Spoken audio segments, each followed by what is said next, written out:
এরকম খবিসের মতো আমাদের তাকায় আছিস কেন? নাকি তোর চেহারাটাই এরকম? বের কর। কি বের করবো? মানিব্যাগ বের কর।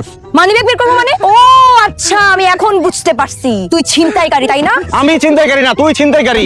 কারণ একটু আগে তোর সাথে আমার ধাক্কা লাগছে, সেই সুযোগে তুই আমার পকেট থেকে মানিব্যাগ নিয়ে নিছিস। মানিব্যাগ বের কর, চুন্নি কোথাকার। এই খবরদার আমাকে চুন্নি বলবি না। আমার পোশাক আশাক চলন বলন দেখে কি তোর আমাকে চুন্নি মনে হয়? তুই হচ্ছিস ভদ্র বেশি চুন্নি।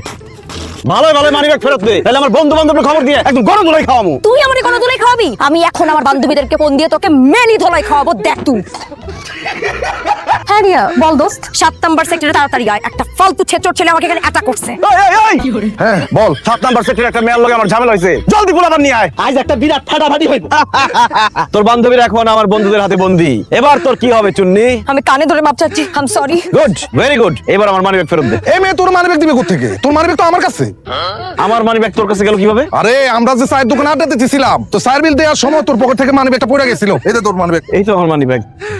দোস্ত বাদল, মনে আছে স্কুলে থাকতে আমি একবার দৌড়ে ফার্স্ট হয়েছিলাম? হঠাৎ করে এই কথা বলতেছিস কেন? মনে হইতেছে আজকে সেই দৌড়টা আবার দিতে হইব। দৌড়া!